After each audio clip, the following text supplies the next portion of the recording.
Pada episode sebelumnya, warga desa Bojong Pinang digegerkan dengan menghilangnya seorang pengembala kambing secara misterius. Mereka mencari pengembala kambing itu ke seluruh kampung, namun tidak ada. Si pengembala kambing tidak pernah ditemukan. Ternyata, bukan hanya pengembala kambing saja yang menghilang. Beberapa hari kemudian, ada warga lainnya yang juga ikut menghilang secara misterius. Dan hutan Gantarawang adalah satu-satunya lokasi yang dicurigai menjadi penyebab hilangnya para warga. Namun sayangnya, tidak ada satupun warga yang berani masuk ke dalam hutan Gantarawang karena mereka tahu kalau di hutan itu ada pocong duloh. Kasus orang hilang semakin membuat warga cemas. Bayangkan saja, dalam kurun waktu 1 bulan, ada 9 orang warga Bojong Pinang yang menghilang secara misterius. Mereka tak pernah ditemukan baik dalam keadaan hidup atau mati. Warga semakin yakin kalau hutan Gantarawang menjadi penyebab hilangnya 9 orang itu. Pada akhirnya, semua warga Bojong Pinang sepakat untuk membangun pagar yang tinggi di perbatasan hutan. Pagar itu terbuat dari batang bambu. Dengan adanya pagar tersebut, warga berharap tidak akan ada lagi yang mendekati hutan Gantarawang. Sementara itu, di dalam hutan Gantarawang yang lebat dan gelap, Badrun dan keluarganya masih hidup di sana. Tapi ada yang berbeda dengan pemandangan gubuknya Badrun. Di depan gubuk itu ada sabut kelapa yang bergelantungan, juga sebuah meja kayu yang di atasnya terdapat kembang 7 rupa dan sebatok darah kental. Mungkin itu adalah sajenan yang dibuat oleh si Badrun. Sedangkan di belakang gubuknya ada 9 mayat manusia yang digantung terbalik di dahan-dahan pohon besar. Ternyata memang si Badrunlah yang selama ini menculik warga desa Bojong Pinang. Badrun membunuh mereka dan mengambil darahnya. Setelah mayat itu kempis, barulah Badrun menggantungnya pada dahan-dahan pohon. Ia dan Munah sudah dipengaruhi oleh Nini Liman. Apapun akan mereka lakukan demi menghilangkan tanda lahir di wajah anak mereka. Perlu diketahui, cara Badrun membunuh warga desa Bojong Pinang itu sangat cerdik. Ia selalu bersembunyi di balik semak-semak, dan saat ada orang yang melintas di dekat hutan, maka dia akan menghantam kepala orang tersebut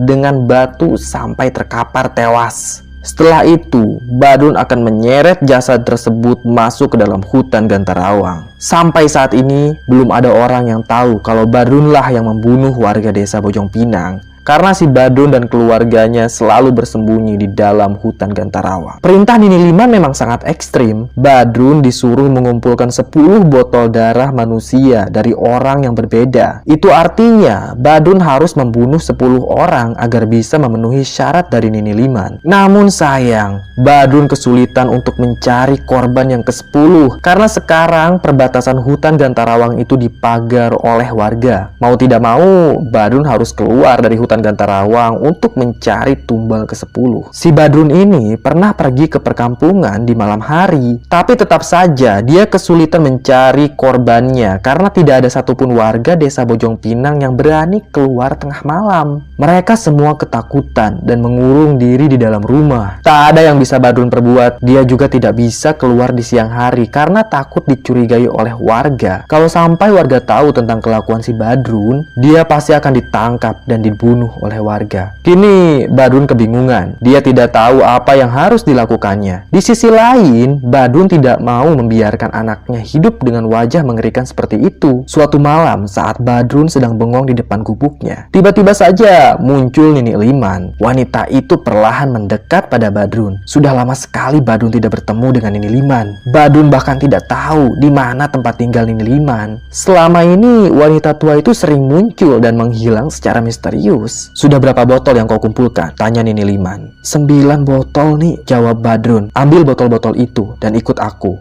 kata Nini Liman. Badrun masuk ke dalam gubuknya. Dia memasukkan 9 botol berisi darah ke dalam karung, lalu pergi ke belakang gubuk bersama Nini Liman. Nenek tua itu berhenti tepat di dekat pohon mahoni. Dia meraba-raba permukaan tanah dengan kaki kanannya. Badrun, kau gali permukaan tanah ini, ucap Nini Liman. Badrun terdiam. Ia ingat di dapurnya ada cangkul. Buru-buru Badrun masuk ke dalam dapur dan kembali dengan membawa sebuah cangkul. Badrun menuruti perintah Nini Liman dan langsung menggali permukaan tanah. Cangkul Badrun memang tumpul. Dia harus mengeluarkan tenaga ekstra keras saat menggali tanah. Saat itu, Nini Liman hanya duduk di atas potongan kayu sambil memperhatikan Badrun yang sedang menggali tanah. Tak lama kemudian, hujan turun dengan deras. Permukaan tanah menjadi lembek. Hal itu mempermudah Badrun untuk menggali. Beberapa saat kemudian, cangkul Badrun menghantam sebuah keris. Badrun kaget. Dia meletakkan cangkulnya dan mulai mengeruk tanah dengan kedua tangan. Tak butuh waktu lama, tampaklah wajah Duloh yang masih terbungkus dengan kain warna putih.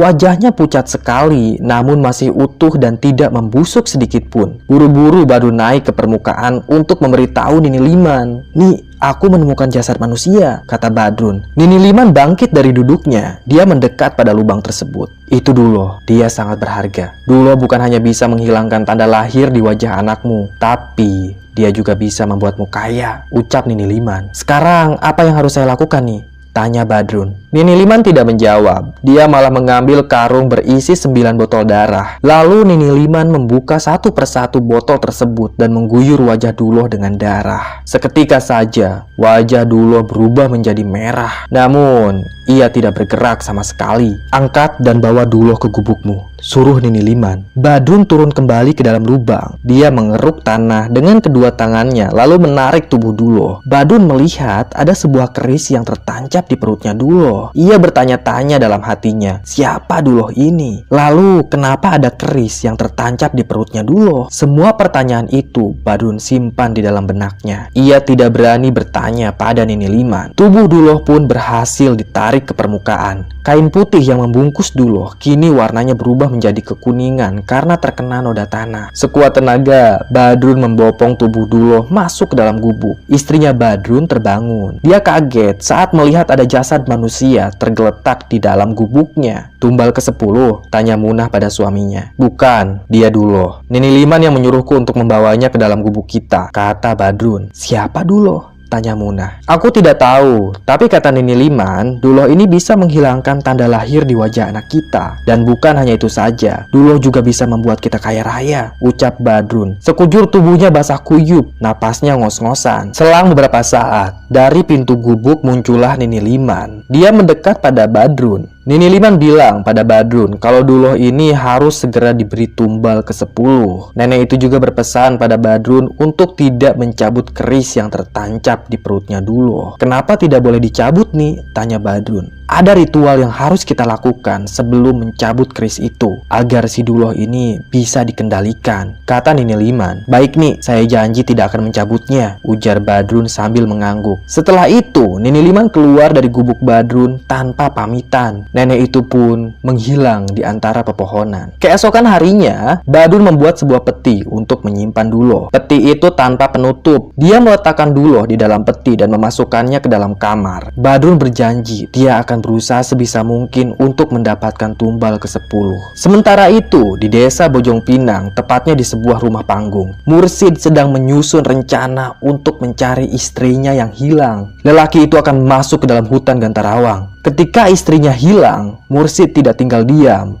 Dia berkelana ke berbagai desa untuk menuntut ilmu hitam. Ilmu itu akan ia gunakan untuk menjaga diri saat berada di hutan Gantarawang. Memang beberapa minggu yang lalu, istri Mursid hilang secara misterius saat mencuci pakaian di sungai kecil dekat hutan Gantarawang. Sudah jelas kalau Badrunlah yang menculik istri Mursid lalu menjadikannya tumbal. Perlu diketahui, umur Mursid ini sekitar 40 tahunan. Dia punya satu orang anak perempuan yang sudah menikah dan tinggal di desa yang jauh bersama suaminya. Jadi kini Mursid hanya tinggal seorang diri di rumah itu. Saat malam tiba, Mursid mengambil sebuah tas jinjing yang terbuat dari karung goni. Di dalam tas itu ada sebuah golok yang dibungkus dengan kain putih. Juga ada beberapa butir bawang merah, kemenyan, dan korek api. Ia juga menjinjing sebuah obor. Mursid berangkat seorang diri dari rumahnya menuju hutan Gantarawang. Ketika melintas di perkampungan, warga kampung mengintip Mursid dari celah bilik mereka. Dan saat itu juga ada salah satu warga yang keluar dari rumah dan melarang Mursid yang hendak pergi ke hutan hutan Gantarawang. Namun, Mursid tidak bisa dilarang. Dia sudah mempertimbangkan keputusannya ini jauh-jauh hari. Lagi pula, sekarang Mursid punya ilmu hitam yang bisa melindungi dirinya dari gangguan demit. Setibanya di perbatasan, Mursid memandangi pagar bambu yang menjulang tinggi. Ia memadamkan obornya, kemudian memasukkan obor itu ke dalam tas jinjing. Dengan lincah, Mursid pun memanjat pagar itu. Ia sama sekali tidak kesulitan untuk mencapai puncak, karena memang si Mursid ini pandai memanjat. Tak sampai 30 menit, akhirnya Mursid berhasil melewati pagar bambu itu. Dia pun menyalakan kembali obornya. Di pinggir hutan Gantarawang, Mursid mengeluarkan golok. Dia pun masuk ke dalam hutan sambil menebas semak-semak yang menghalangi jalannya. Semakin masuk ke dalam hutan, Mursid melihat ada yang aneh di hutan itu. Semak-semaknya gundul,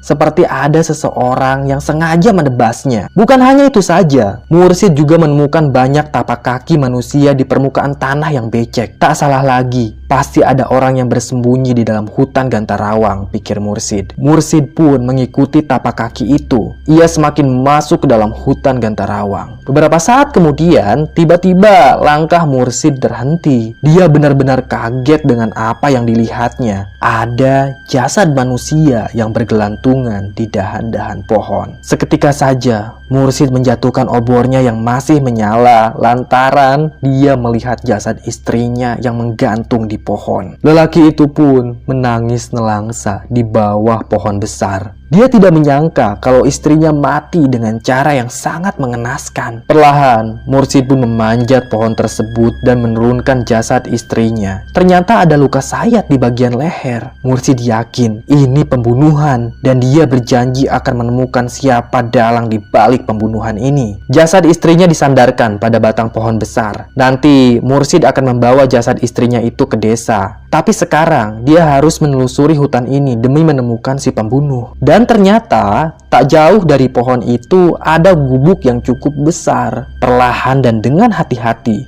Mursid mendekati gubuk tersebut. Dia juga menemukan sebuah lubang di belakang gubuk. Itu seperti lubang kuburan. Badrun memang belum sempat menguruk kembali bekas lubang yang ia gali. Mursid mengintip melalui celah bilik. Bilik itu langsung mengarah ke kamarnya Badrun dan istrinya. Kebetulan Badrun sedang membicarakan tumbal ke-10 dengan istrinya itu. "Aku kesulitan mencari tumbal ke-10," kata Badrun. Dia duduk di tepi ranjang istrinya. Anaknya yang masih balita sedang tertidur pulas. "Sabar aja, nanti juga ada," timpal Munah. Mendengar percakapan mereka, Mursid seketika marah. Ia yakin kalau Pasutri itulah yang membunuh istrinya Mursid. Tanpa banyak basa-basi lagi, Mursid lari ke depan gubuk dan menerobos masuk. Mursid tidak perlu membakar menyan. Karena yang ia hadapi adalah manusia. Dia yakin bisa membunuh pasangan suami istri itu. Badrun yang sedang ada di dalam kamar, ia kaget saat mendengar ada yang mendobrak pintu. Dengan sigap, Badrun meraih goloknya dan keluar dari dalam kamar. "Bangsat kau iblis!" teriak Mursid. Dia menerjang Badrun sambil mengayunkan goloknya. Untung saja Badrun berhasil menghindar. "Ada apa ini?" tanya Badrun. Dia mundur beberapa langkah mendekati kamar Duloh. "Dasar pembunuh, kali ini kau harus mati di tanganku," teriak Mursid. Dia kembali menerjang Badrun sambil mengayunkan goloknya yang mengarah ke kepalanya si Badrun. Dan dengan sigap, Badrun berhasil menahannya dengan golok yang ia pegang. Munah, istrinya Badrun, tak berani keluar dari dalam kamar. Dia ketakutan sambil memeluk bayinya. Sementara itu, di luar kamar, Mursid dan Badrun sedang berkelahi. Si Mursid menendang perut Badrun hingga masuk ke dalam kamarnya Duloh. Beberapa kali Badrun berhasil menghindar dari serangan Mursid. Namun akhirnya Mursid berhasil menebaskan golok tepat di pahanya Badrun. Lelaki itu pun ambruk, darah segar mengucur dari pahanya. Mursid pun melompat. Dia menggenggam golok dengan kedua tangannya. Golok itu akan ia tancapkan di punggungnya Badrun. Namun sekali lagi Badrun berhasil menghindar. Bahkan ia sempat menebaskan goloknya tepat di punggung Mursid. Punggung Mursid pun terluka. Ia terkapar di samping petinya Duloh. Saat itu Badrun tidak mau menyia-nyiakan kesempatan. Ia berdiri lalu menebaskan goloknya ke arah kepalanya si Mursid. Dan untungnya Mursid masih bisa menangkis dengan golok yang ia punya. Golok mereka beradu dengan sangat keras hingga terpental. Kini mereka berdua berkelahi dengan tangan kosong.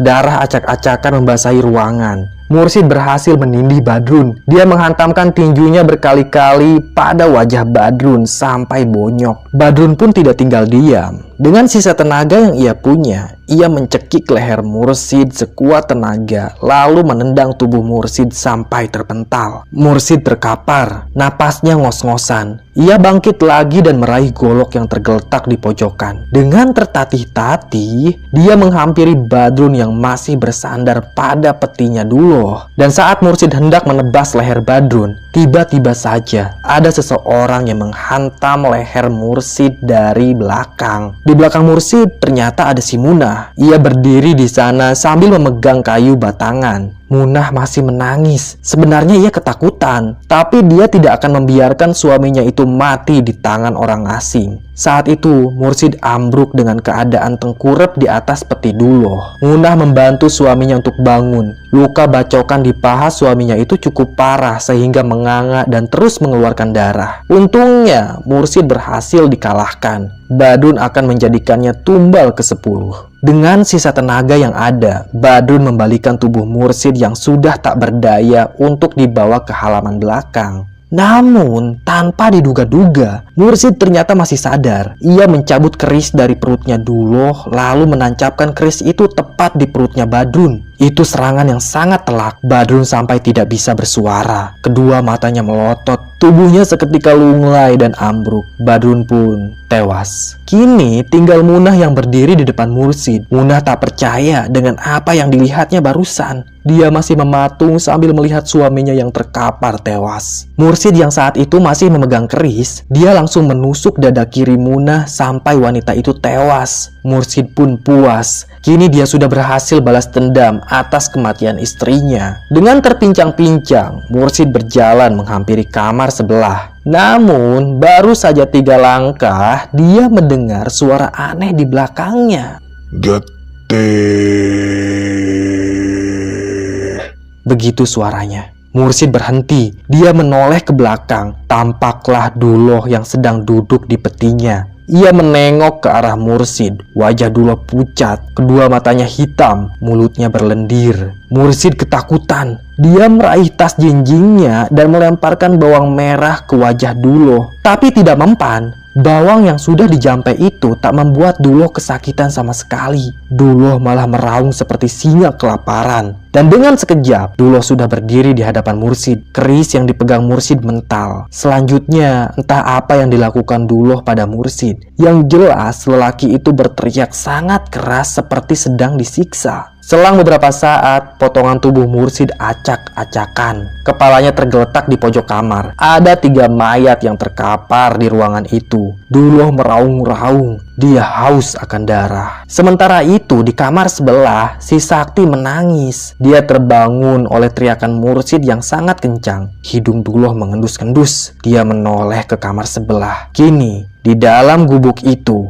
hanya tinggal Duloh dan seorang bayi bernama Sakti.